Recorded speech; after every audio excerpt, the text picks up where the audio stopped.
A primeira pergunta de hoje é do ouvinte Paulo. O Paulo pergunta aqui para o pastor sobre algumas expressões que aparecem na Bíblia e ele gostaria que o pastor explicasse o que representa, o que significa, como por exemplo, terceira vigília, quarta vigília, também hora nona e hora sexta. Vamos ouvir o pastor. Nós queremos dizer ao nosso consulente Paulo que terceira vigília corresponde à meia-noite, de meia-noite às 3 horas da madrugada. Segunda vigília, quarta vigília, quarta vigília, das 3 horas da manhã às 6 horas da manhã. E hora sexta, 12 horas, ou seja, meio-dia. E hora nona, 15 horas. Então os judeus dividiam a noite de meia-noite às 3, terceira vigília. Depois quarta vigília das 3 da manhã às 6 horas da manhã. E por fim, hora sexta, 12 horas e hora nona, 15 horas. A próxima pergunta é NQI Mulher. A nossa ouvinte não quer se identificar, mas ligou e fez aqui um relato para o pastor e em seguida vem a sua pergunta. A sua irmã tem 51 anos de idade e sofreu um derrame há 5 anos atrás. Ela diz aqui que a sua irmã não fala, perdeu os movimentos. Ela é casada, só que o relacionamento já não era tão bom assim. Agora, o marido está diferente com a sua esposa que sofreu derrame e parece que quer arrumar outra mulher por ela estar impossibilitada de ter relações com ele. Aí a nossa consulente então pergunta ao pastor: isso é certo? Pode um homem casado, mesmo com a sua mulher enferma, arrumar outra mulher, pastor? É muito triste a notícia que nós ouvimos. Queremos dizer que, segundo a Bíblia, o casamento é indissolúvel. Costuma-se dizer, ou costumava-se pelo menos antigamente, nas celebrações de casamento, o que oficiava, dizia, até que a morte os separe. Mas hoje estamos vivendo um clima diferente. Então, lendo o que Deus falou na Bíblia, no livro de Gênesis, capítulo 2, versículos 21 a 24, diz o seguinte: então o Senhor Deus fez cair um sono pesado sobre Adão, e este adormeceu, tomou uma das suas costelas, cerrou a carne em seu lugar, e da costela que o Senhor Deus tomou do homem, formou uma mulher e trouxe-a a Adão. E disse Adão: este é agora o osso dos meus ossos, carne da minha carne, esta será chamada mulher, porquanto do homem foi tomada. Portanto, deixará o homem, seu pai, sua mãe, apegar-se-á a sua mulher, e serão ambos uma carne. Então, isso está escrito na Bíblia, no texto que nós citamos. Agora, queremos dizer que o mesmo Deus que fez o casal e os uniu em casamento, recomendando que até deveriam deixar seus pais para viverem juntos em união indissolúvel. Quando Deus viu que os homens estavam desprezando suas esposas e casando com outras, condenou tal atitude. E lemos acerca do desagrado de Deus em Malaquias capítulo 2, versículos 14 e 15. Diz o texto: e dizeis, por quê? porque o Senhor foi testemunha entre ti e a mulher da tua mocidade, com a qual tu foste desleal, sendo ela tua companheira e a mulher da tua aliança. E não fez ele somente um, ainda que lhe sobrava o espírito. E por que somente um? Ele buscava uma descendência para Deus. Portanto, guardai-vos em vosso espírito e ninguém seja infiel para com a mulher da sua mocidade. Então o texto está aqui declarando que esse é o desígnio de Deus para o casamento. Ele buscava a descendência. Portanto, guardai-vos em vosso espírito e ninguém seja infiel para com a mulher da sua mocidade. Então o preceito bíblico é: ninguém seja desleal à mulher da sua mocidade. E o marido dessa esposa doente está sendo infiel à sua esposa que está agora enferma, que deveria merecer dele uma atenção especial. Ele joga esta situação de pretender casar-se, praticamente abandonar a sua esposa. Não pode ser feliz uma pessoa que procede assim. E a Bíblia lemos no capítulo 5 de Efésios que o homem deve amar a sua esposa como a si mesmo. Diz o texto: ninguém jamais já aborreceu a sua própria carne ou o seu corpo, antes alimenta, cuida bem, para dar uma boa aparência. E nesse aspecto, então, como Cristo amou a igreja, dando sua vida por ela, esse amor de Cristo para conosco é um paralelo para que seja o amor do marido para com a sua esposa. Não seja desleal à mulher da sua mocidade. É uma situação triste, lamentamos, mas esse marido está agindo antibiblicamente. A próxima pergunta é do ouvinte Valdevino Tavares. O Valdevino aqui fala de uma situação da vida cristã. Valdevino pergunta ao pastor: uma pessoa que congrega em uma igreja e depois vai para outra participar da ceia do Senhor, mas esta pessoa não avisa o seu pastor que vai fazer isto. O Valdevino então pergunta ao pastor: é certo este procedimento, pastor? Eu quero dizer que essa pessoa que age assim, ela é um tipo de ovelha sem pastor. É uma ovelha desgarrada. Vai para onde quer, faz o que quer, não tem compromisso com a igreja da qual é membro. Está contrário à Bíblia Sagrada, conforme no livro de Hebreus, capítulo 10, que diz assim, nós lemos: não deixando a nossa congregação, como é costume de alguns, antes admoestando-nos uns aos outros, e tanto mais quanto vezes que vai se aproximando aquele dia. Então, se uma pessoa é membro de uma determinada igreja, ele deve assumir que ele tem compromisso com essa igreja. O seu dízimo é para essa igreja. A sua andança de vida espiritual é nessa igreja, vai nos cultos da igreja. Talvez numa ocasião especialíssima, pode talvez visitar outra igreja a convite de alguém, desde que seja igreja da mesma ordem, isto é, uma igreja evangélica. Então vejo aqui, congrego numa igreja, depois vai para outra tomar ceia.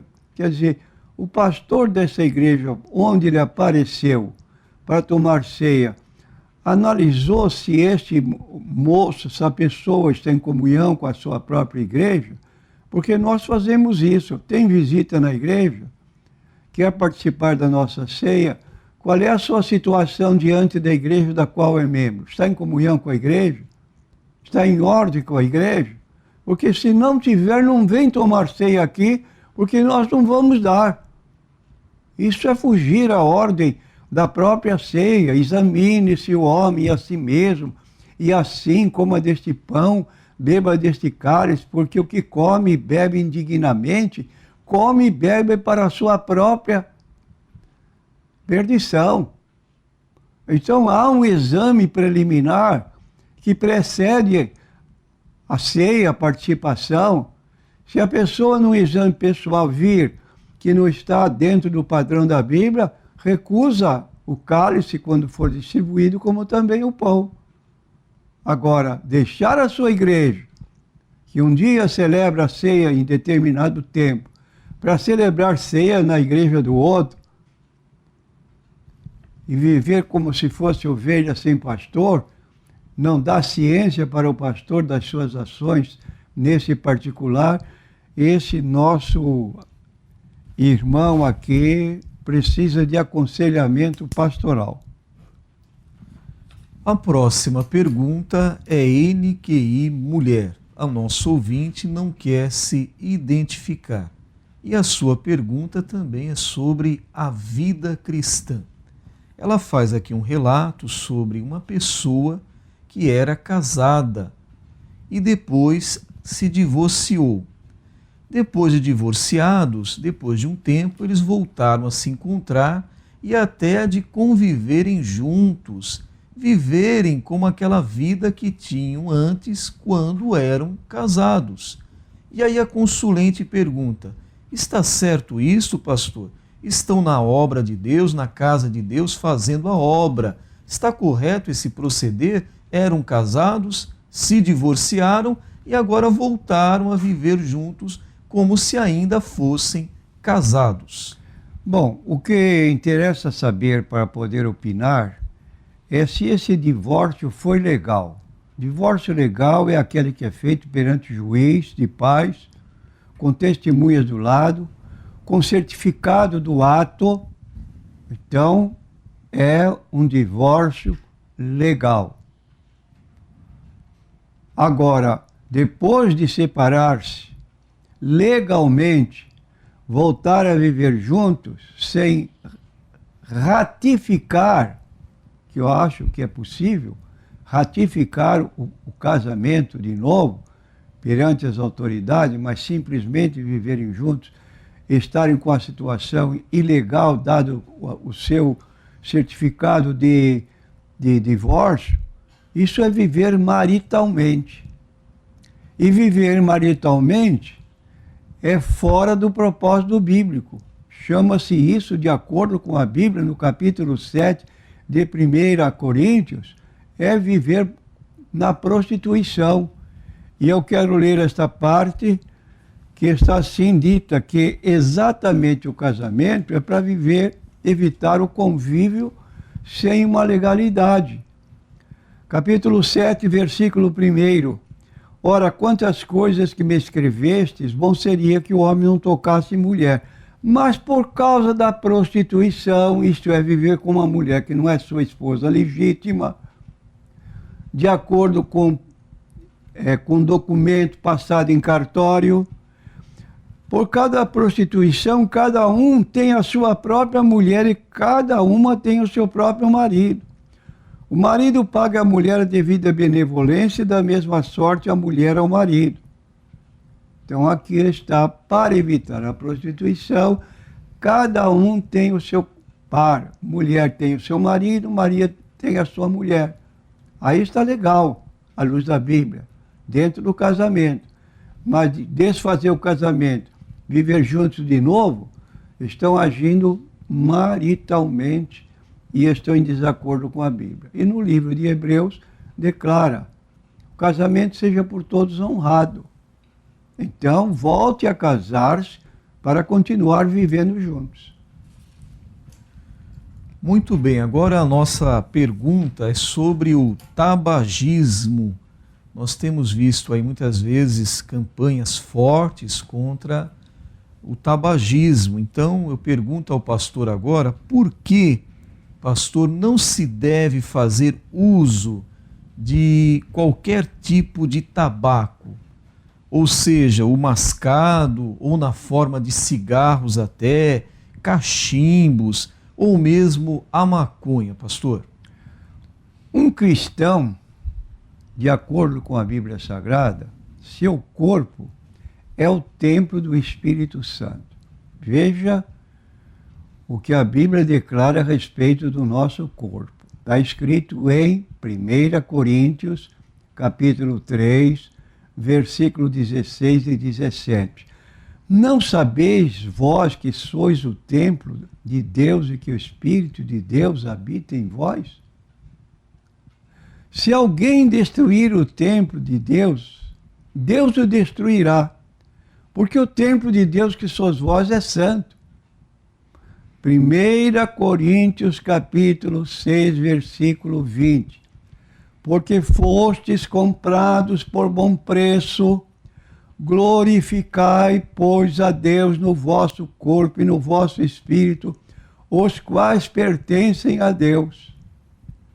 E eu queria usar aqui de uma figura que a gente ouve, dizendo, pessoas conversando com outros, olha, se Deus quisesse que nós fumássemos, Ele teria feito o nosso nariz de modo virado para cima, como é o chaminé de um navio, de uma casa, a fumaça sai para cima. Mas o cigarro, ao contrário, ele aspira aquela fumaça, depois solta pelo nariz para baixo. E aquele ar contaminado fica presente junto com a pessoa que usa do cigarro. Então está maculando o próprio corpo. Pastor, há mais alguma razão que justificasse evitar usar qualquer tipo de tabaco? A Bíblia condena o uso de qualquer tipo de tabaco, pois estaremos gastando dinheiro inutilmente naquilo que não é alimento. O dinheiro do cristão é sagrado. É para a manutenção da sua família, para as despesas pessoais, etc. Ele não pode gastar jogando dinheiro fora. E no livro de Isaías 55, versículo 2, faz uma pergunta muito importante nesse particular. Por que gastais o dinheiro naquilo que não é pão? E o produto do vosso trabalho naquilo que não pode satisfazer? Ouvi-me atentamente e comei o que é bom, e a vossa alma se deleite com a gordura. Então, é um hábito que gera desperdício de dinheiro. Cristo ordenou que mesmo os fragmentos das refeições devem ser recolhidos para que nada se perca. Quando ele multiplicou alimento para 12 cestos para alimento de 5.000 pessoas ou mais, ele mandou recolher o que sobeja. Nada de desperdício. E em João 6 e 12, é o que nós lemos, e quando estavam saciados, disse aos seus discípulos, recolhei os pedaços que sobejaram para que nada se perca. Repetindo, João capítulo 6 e versículo 12. Pastor, agora com relação ao próximo, seria o uso do tabaco em qualquer modalidade uma violação dos direitos alheios? Considero como tal. Ninguém deve ser obrigado a suportar o odor nauseante, desagradável e enjoativo do cigarro. Mas quando uma pessoa num ambiente fumando, logo aquele odor espalha-se e a pessoa fica constrangida porque aquela fumaça está lhe fazendo mal, ele não pode suportar. E temos o livro de Gálatas, capítulo 5, versículo 14, que diz assim, porque toda a lei se cumpre numa só palavra, nesta, amarás o teu próximo como a ti mesmo. Então aí está, amarás o teu próximo, vamos respeitar o nosso próximo, pela inconveniência que está se causando com um vício, que na verdade está prejudicando o próprio fumante e indiretamente aquele que está perto, mormente com odor que é tão desagradável. E é tão verdade isso, pastor, que muitas vezes quando estamos num ambiente com uma pessoa que fuma, a nossa roupa depois fica impregnada daquele cheiro. Nós não fumamos, mas nós somos, na verdade, prejudicados pela pessoa que está fumando. A roupa, o cabelo fica com o odor do cigarro, pastor. Agora, com relação à juventude, pastor, seria o uso do tabaco em qualquer modalidade um mau exemplo para os jovens, pastor, quando começam a usar drogas como cigarro, depois a maconha e, por fim, o crack, que finalmente vai abreviar os seus dias sobre a terra? Sim, eu digo que é um mau exemplo demonstrado dos jovens, contrariando o texto bíblico que nos exorta. Estou falando com cristãos. Mateus capítulo 5, versículo 16. Assim resplandeça a vossa luz diante dos homens, para que vejam as vossas boas obras e glorifiquem a vosso Pai que está nos céus. Então esse cristão que usa desse mau exemplo perante jovens, e às vezes são os pais dentro de casa, que fumam absurdamente e as crianças, somente meninos, estão observando. E amanhã vão dizer para si mesmos, se meu pai fuma, por que eu não posso fumar? Ainda Romanos capítulo 6, versículo 16, não sabeis vós que a quem vos apresentarde por servos, para lhe obedecer, sois servos daquele a quem obedeceis? Ou do pecado para a morte, ou da obediência para a justiça? Aí está, servo daquele a quem obedeceis, ou do pecado para a morte, e o cigarro abrevia o tempo de vida do fumante. Romanos 8:13, porque se viverdes segundo a carne, morrereis, mas se pelo Espírito mortificardes as obras do corpo, vivereis. Mais um texto bíblico oportuno em 1 Coríntios, capítulo 10, versículo 31, portanto, quer comais, quer bebais, ou façais qualquer outra coisa, fazei tudo para a glória de Deus. Que beleza! Fazei tudo para a glória de Deus. E no livro de Isaías 43, ainda tem uma citação que é meio crítica, falando de uma posição do homem em que ele está tão entenebrecido que às vezes quando ele pega o cigarro, naturalmente o faz com a mão direita. E diz o texto, e não sabe que ele tem uma mentira na sua mão direita? Por que mentira? Fumar cigarro é mentira, que engana o próprio que fuma? Sim. Está fumando, está gastando dinheiro em fumaça. Aquela fumaça se expande, sai, e ele próprio está participando daquilo. Ele tem uma mentira na sua boca porque não se alimenta, na sua mão porque ele está se alimentando de fumaça. Fumaça não alimenta ninguém. Então aí está a palavra bíblica, no livro de Isaías 43, me parece, versículo 10, que mostra que é impróprio.